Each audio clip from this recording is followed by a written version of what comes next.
Hello students, welcome to the MOOC course on controlled drug delivery system. This is lecture 7 on polymers. This controlled drug delivery system is unit 1 of novel drug delivery system BP 7042. Myself Dr. Chitra Gupta, Associate Professor, Department of Pharmacy, Lloyd Institute of Management and Technology. So, in my last lecture students, we had discussed about what are polymers and what are different types of polymers under the classification of polymers. And we discovered during this entire study of controlled drug delivery that polymers are an important entity that play an important role in performance of controlled drug delivery system. Hence, the selection of polymer is an important criteria while formulating a controlled drug delivery system. So, we will select the polymer depending upon its properties. So, it becomes imperative here that we study the properties of polymers in details. So, today's lecture will be on the study of different properties of the polymers. I have divided these properties under several headings. These are crystallinity, amorphous or glassy state, glass transition temperature, hydrophilic and hydrophobic balance, molecular weight, mechanical properties, viscoelasticity, entanglement, and these properties influence not only the selection of the polymer for particular drug delivery application, but they also directly affect the drug release characteristics from the polymer. So, the first property here is crystallinity. We have studied in chemistry that matter can exist in crystalline as well as amorphous forms. Crystalline forms are basically those forms where the constituting atoms or molecules are held together in a definitive crystal lattice arrangement, whereas amorphous forms, the molecules or constituting atoms are randomly arranged. And due to this random or organized arrangement of constituting atoms or molecules, these substances differ in their physical as well as sometimes chemical properties. Same thing happens with polymers. Polymer chains can exist both in crystalline forms as well as amorphous forms. A given sample of polymer is often a mixture of crystalline and amorphous forms. So, crystallinity basically refers to the degree of crystalline regions present in polymer with respect to amorphous regions. So, higher the degree of crystallinity, higher will be the crystalline nature of the polymers. This influences the alignment of the polymer molecular chains, and this in turn affects the thermal properties of the polymers, the physical properties of the polymers, the chemical properties of the polymers, particularly properties like swelling, mechanical strength, hydrolysis and biodegradation rate are particularly important to us when we decide upon a polymer for making a controlled drug delivery preparations. Now, these properties can be determined by making use of X-ray diffraction technique, that is crystallinity or the extent of crystalline forms, crystalline regions present in a polymer sample can be identified with the help of X-ray diffraction method.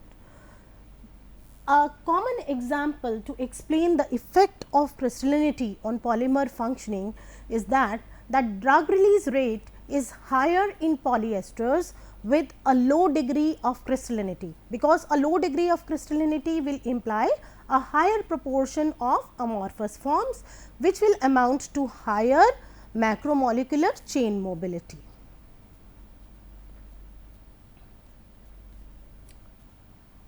The amorphous state in polymers is also referred to as the glassy state.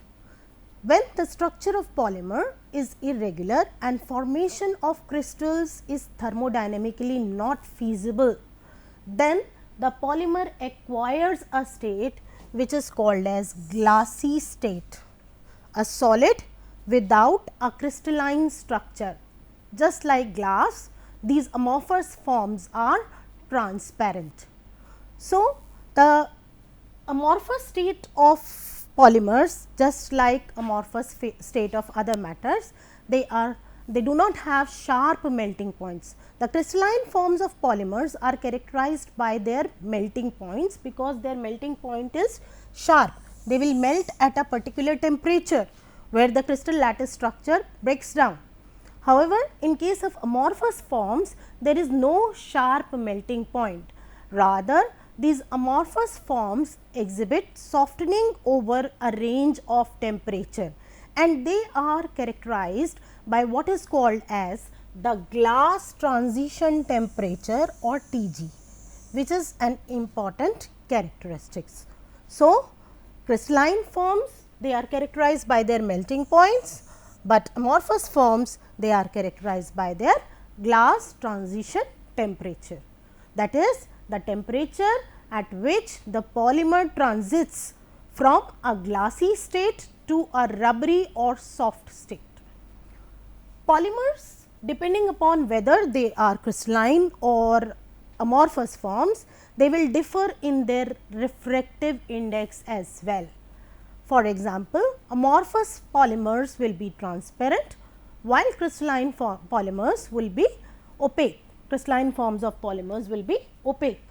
So, this is another property that will have influence on their applications as well.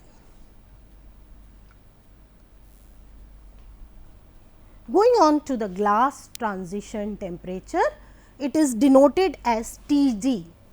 It is basically the temperature at which the polymer transits, the amorphous form of the polymer transits from glassy to rubbery state.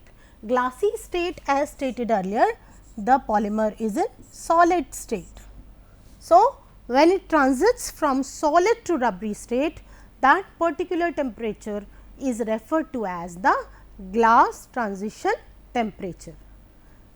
The glassy state, because it is a solid state, has limited mobility of molecules and has lower diffusion rates in the polymer, whereas the rubbery state has higher mass transfer rates of water and drug molecules throughout the polymer matrix. Thus, from drug release point of view and diffusion point of view, the rubbery states would be preferable, and it would be important that if a polymer is being used inside the body for some say application, controlled drug delivery application, then its glass transition temperature corresponds to the body temperature, where the polymer can transform from a solid to a rubbery state, and hence it can release the drug at the desired rate. This glass transition temperature can be determined by making use of the technique which is called as differential scanning calorimetry. Differential scanning calorimetry.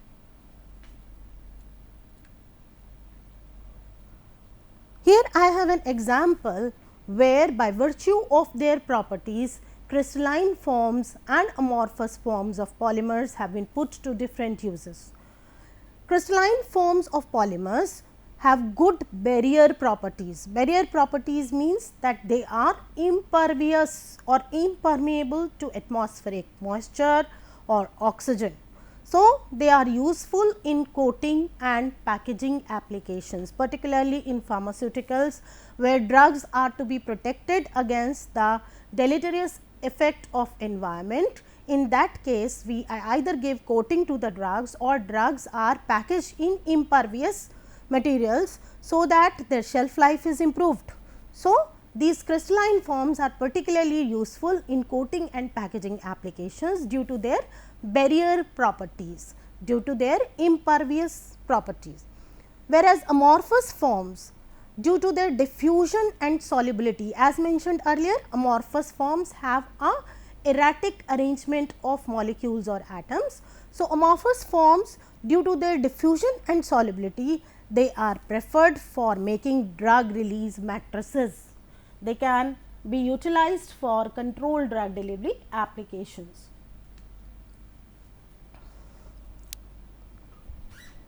The next important property of polymers is their hydrophobic balance. Just like in case of drugs, the hydrophilic lipophilic balance is important. For a drug to be significantly absorbed, its partition coefficient is important. Similarly, in case of polymer, because in controlled drug delivery, it is the polymer characteristics which will govern the rate of drug release. So, the hydrophilicity and hydrophobicity of the polymer plays an important role in its drug release. The chemical nature, the structure, the degree of crystallinity within the polymer, all these properties influence the solubility of the polymer. The hydrophobicity of a polymer generally increases with increase in its molecular weight, and hydrophobic polymers release the drug primarily by mechanism of surface erosion. Can you recall surface erosion? Supposing this is a polymer matrix in which the drug has been embedded. Surface erosion means that the drug will be released from the surface only, outer surface only, the drug release will be happening.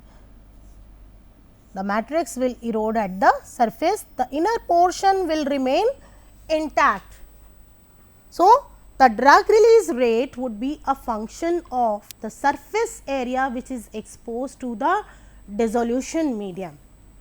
Whereas, if a polymer has an appropriate balance between hydrophilic and hydrophobic groups, then it can lead to bulk degradation and higher rates of drug release can be obtained.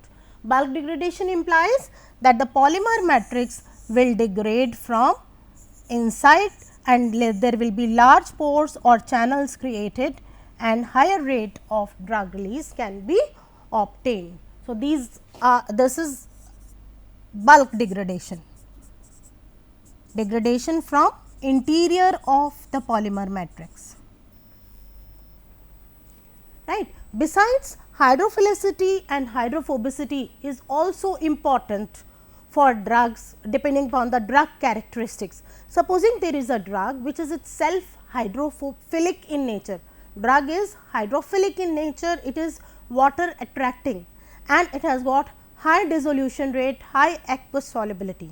So, in order to formulate controlled drug delivery systems for such a drug, you will embed this drug in hydrophobic polymeric matrices to slow down its dissolution and release rate. Contrary to it, if the drug happens to be hydrophobic in nature, in that case to increase the bioavailability of such a drug, we need to make use of hydrophilic matrices so that the drug dissolution is enhanced then. Nevertheless, sometimes it is required that we make copolymers. These copolymers are prepared by mixing hydrophobic and hydrophilic polymers, and they are usually preferred because they will exercise a better control over drug release, because they can be tailor made to the desired drug release rate, they can be designed to get the desired drug release rate. Therefore, copolymers may be preferred. Example is polylacto-co-glycolic acid, which is a copolymer of polylactic acid and polyglycolic acid, and due to the differences in the degradation of these two polymers, the degradation rates of these two polymers are significantly different. By mixing them in different proportions, we can get a polylactic co-glycolic acid with desired degradation rate or desired erosion rate, and we can formulate such systems which will give us the release at the desired rate. Next property of polymers is the molecular weight and polydispersity, again a very important characteristics. Now, a polymer batch may contain polymers with different chain lengths or different molecular weights. This is happening because polymerization process is occurring by chain growth. So, there is no means by which we can limit this chain growth to a particular extent, although by carefully controlling the conditions of polymerization, by adding certain agents into it, we can limit this variability in chain length, but still the variation cannot be ruled out. So, a given sample of polymer will have chains of different lengths and different molecular weights, and this molecular weight of polymers is hence expressed as an average. It is an average molecular weight, not a precise molecular weight, and this average molecular weight is calculated by taking into consideration degree of polymerization and weight of individual monomer unit. Degree of polymerization basically will imply how many monomer units are there in a single chain, and this weight of monomer unit or repeating unit will give you the weight of single unit. So, by multiplying this with the degree of polymerization, supposing a polymer has say 10 monomer units, you will multiply the weight of single monomer unit with 10 to get the average molecular weight of the polymer. So, this average molecular weight of the polymer is usually used to give the weight of a polymer. Moreover, the weight of polymers may be expressed, or this average may be expressed as number weight average or weight average, right. Number average denoted by Mn and weight average denoted by Mw. If a polymer chain of same molecular size, if the polymer has chains of same molecular size, then the number as well as the weight average values will be equal in such a polymer. That is, Mn will be equal to Mw, and such polymers are said to be mechanically stronger than a polymer in which the number average and weight average are different. And this leads us to an important concept which is called as polydispersity. Polydispersity, basically polydispersity implies the difference between the weight average value and the number average value of a polymer. PD is equal to Mw by Mn.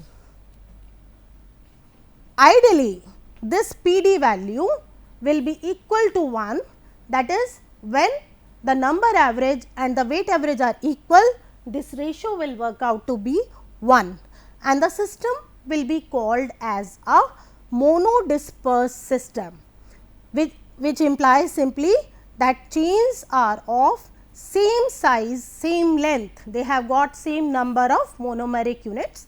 That is why it is called as a monodisperse system.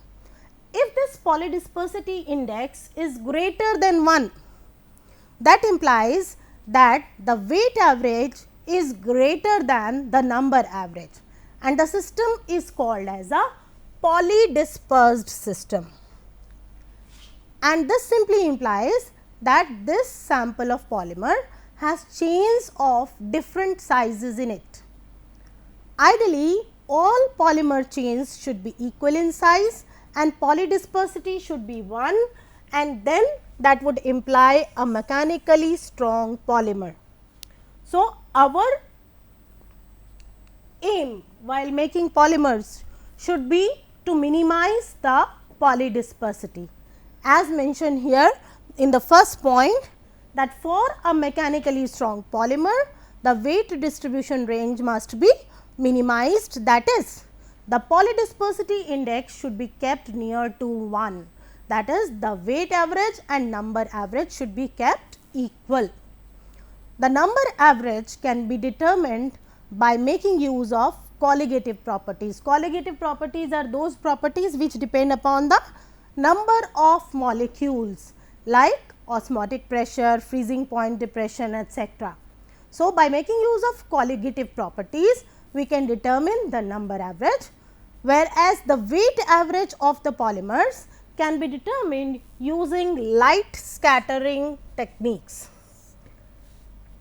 So, by these techniques we can determine the number average, weighted average, and from these two averages we can calculate the polydispersity index.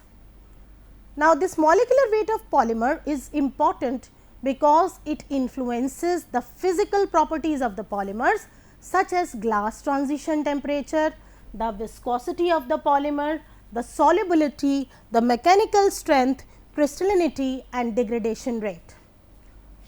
Usually for a high molecular weight polymer, glass transition temperature is high, its viscosity is high, its solubility is poor, its mechanical strength is more, crystallinity and degradation rate are less.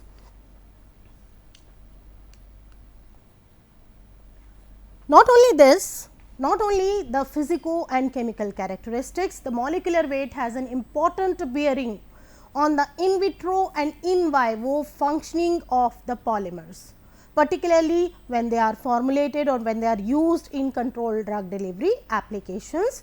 Here the polymer molecular weight will have a bearing upon the drug release of the system.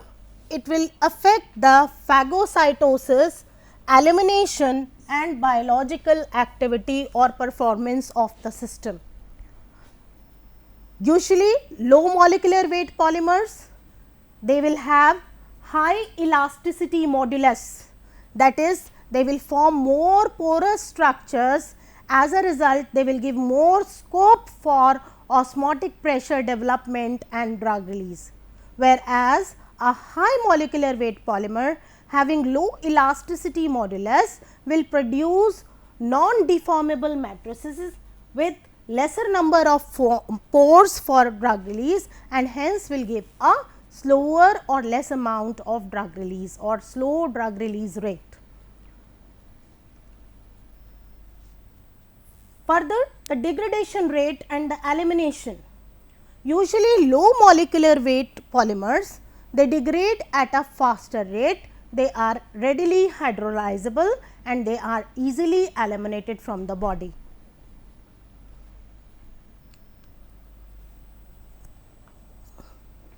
Next are the mechanical properties of the polymer.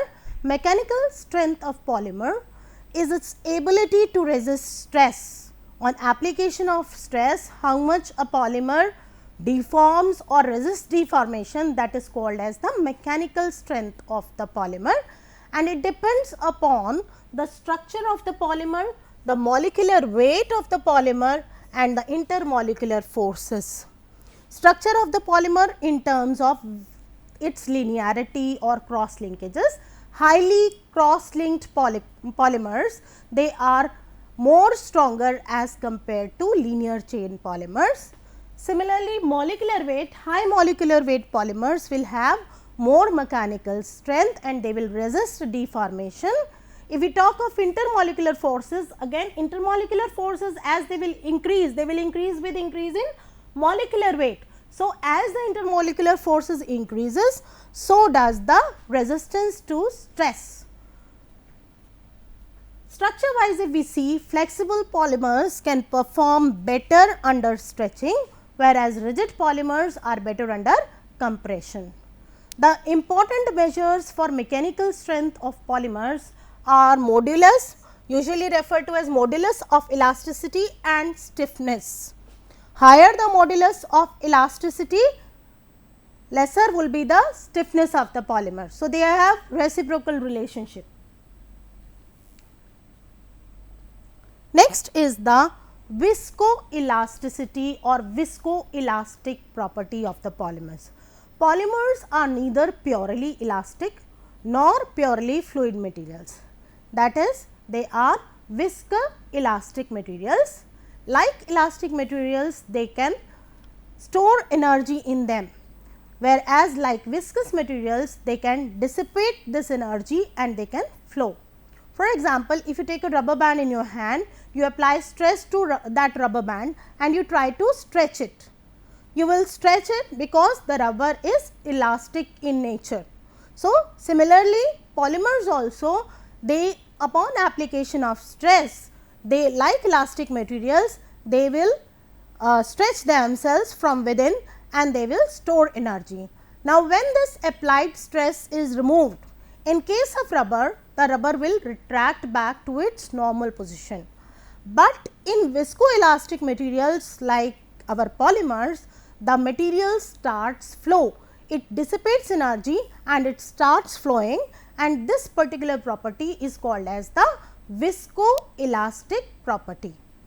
So, they are in a glassy or solid or elastic state at a temperature below their glass transition temperature, whereas as the temperature is increased to above their glass transition temperature, they will tend to become fluid. This is an important property in case of amorphous polymers, which are particularly useful in controlled drug delivery applications.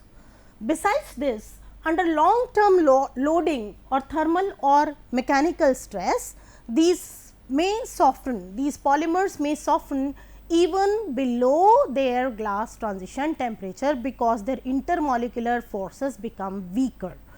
If you carefully observe any plastic containers or rubber material at your house, you will see that as that material ages, there is a change in the properties of the material. The rubber material might become sticky. The same rubber, after keeping it for years, it might become sticky or viscous in nature.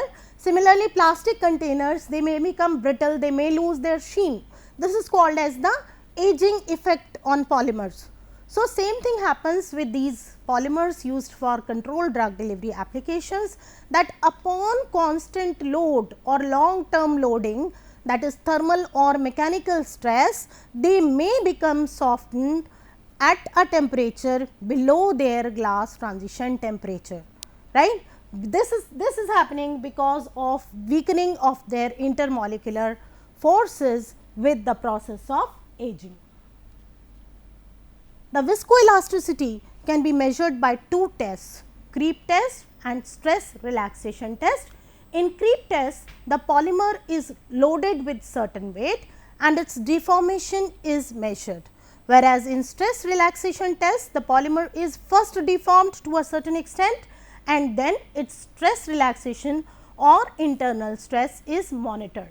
So, creep value is an important parameter in deciding upon or in selecting a polymer for a particular application.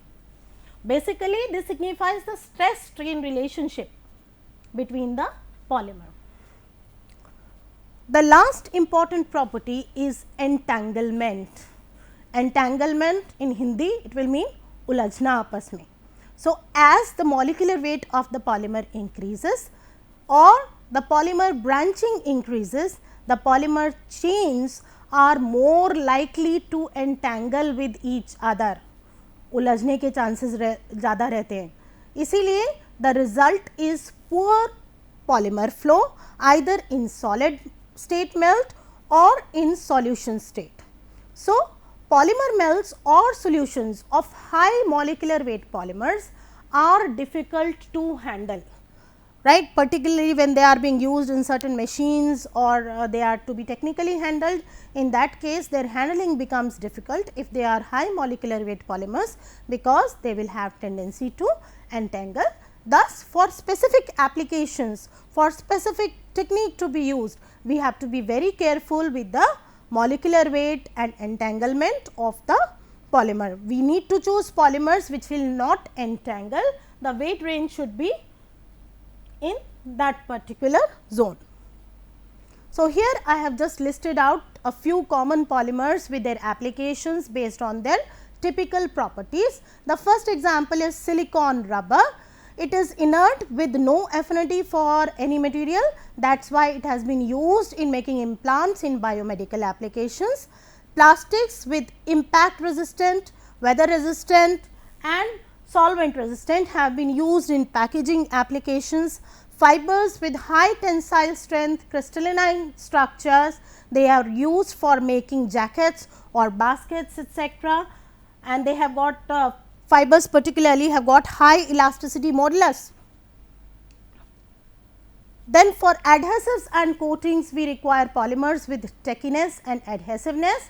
Polyvinyl acetates and acrylates are more suitable for this use. As rheology modifiers, polymers need to be hydrophilic and high molecular weight. Gums, Tragacanth gum, acacia, they are more suitable for the purpose. Hydrogels with their hydrophilicity and ability to retain water and with their solubility, they are also quite useful as super absorbents in diapers or as super disintegrants in mouth dissolving tablets and all. So, these are all different applications of polymers based on their different physical properties. So, I think I have made it clear to you that how important the physical properties, the chemical properties, the structure of polymer are there for selecting a polymer, particular polymer for a controlled drug delivery formulation. They will be very important in selecting a appropriate polymer. So, with that, thank you. In our next lecture, we will talk more about the applications of polymers.